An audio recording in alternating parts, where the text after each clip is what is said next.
The sun blazes over the endless savanna, waves of golden grass bending under the hot breath of the wind. A small band of early hominids, our distant ancestors, fragile yet determined, moves low through the brush. Their thin bodies are marked by hunger, bellies hollow, eyes sharp. Every step is a calculation between life and death. At the front, a female carries a flat stone, edges chipped from pounding roots. Beside her, a male clutches a branch hardened into a crude spear. Children cling to their mother's fur, eyes wide with exhaustion. Their goal is clear: food. Without it, the band will not survive another day. Suddenly, motion ahead. A fallen antelope lies in the dust, throat ripped open. Fresh blood glistens. The kill is new, too new. The hunters hesitate, nostrils flaring, ears pricking at the silence. Then hunger drives them forward. They rush. Stones smash into bone. Teeth tear into warm meat.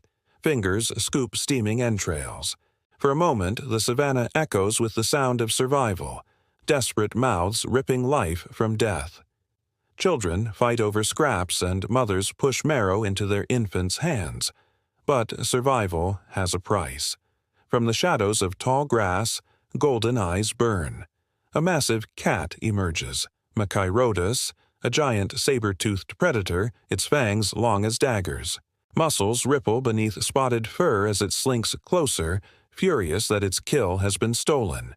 The hominids freeze, blood smeared across their faces. The cat growls, low and thunderous. Then it charges. Panic erupts. Mothers snatch children, scrambling backward. Stones fly, cracking against the predator's skull. One male lunges with his spear, striking the cat's shoulder. It roars, slashing claws across his chest, tearing flesh. Blood sprays the dust. The band scatters in chaos, abandoning the kill. The Machairodus drags the antelope back into the grass, leaving silence broken only by the wounded male's ragged breath. The group gathers around him, hands pressing leaves against the gash, smearing mud to slow the bleeding. His kin lift him, carrying him as the band flees toward the horizon. Hunger gnaws again. For days they march across scorched earth. Fruit trees are bare, waterholes dried to mud. A child collapses, lips cracked, chest heaving. His mother lifts him, rocking in silence, face carved with despair. The tribe must find water or perish. Clouds gather, dark and swollen. Winds rise, whipping dust into stinging waves. The sky splits with lightning. Thunder cracks, shaking the earth. Then rain explodes from above, turning dust to flood. The hominids shriek, clinging to each other, hair plastered to skin. They huddle beneath a fallen tree, the storm raging around them. When dawn breaks, the savanna has transformed. Rivers surge with new torrents. Pools glisten under the sun. The band rushes to the water, plunging faces into the cool stream, drinking until their bellies ache. Relief floods them, life for another day. But survival never stays long.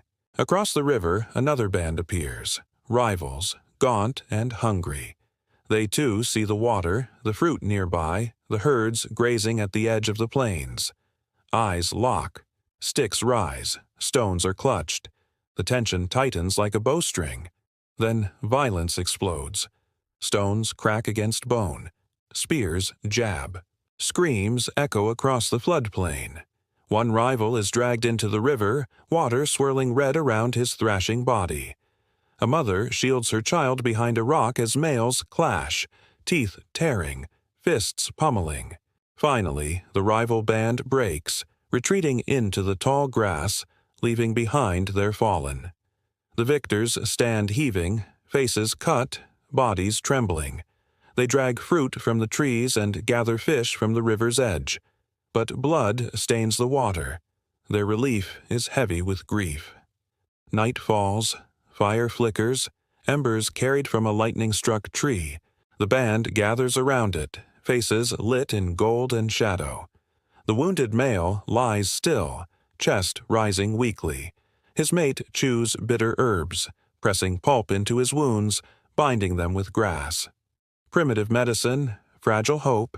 The children huddle close, eyes wide at the crackling flames, but in the darkness beyond, eyes gleam. The cats are not gone. From the brush, two giant Machairodus stalk closer, drawn by the scent of blood and fire. Their low growls rumble in the night. The band stiffens, clutching spears, raising stones. The predators circle, fangs glinting in firelight. Then they strike. One cat lunges into camp, scattering sparks. Mothers drag children into the rocks. Males roar back, slamming stones onto its skull. A spear plunges deep into its chest. The cat thrashes, claws raking across a hunter's thigh. He falls, screaming as blood pools. The second cat leaps, jaws snapping inches from a child. A mother shoves the infant behind her, raising a burning branch. Fire hisses against fur. The beast recoils, snarling. Spears drive forward. Stones hammer bone. At last, with a final convulsion, the predators collapse into the dirt, lifeless. The band stands in silence, chests heaving, eyes wide. Around them, fire crackles. Blood soaks the earth, but they are alive. As dawn rises, the survivors gather. They share meat from small prey, fruit from the river's edge, and marrow from cracked bones. Children eat first, guided by trembling hands. The wounded are tended with herbs and bindings. Together they sit, fire glowing at their center. Their faces are weary, scarred, yet alive. The trial of night has left its mark, but within their unity, within their survival, an ember of something greater has taken root. Cooperation, resilience, the seed of humanity. For in fire, blood, and unity, they endure, and in endurance they carve the first story of what it means to be human.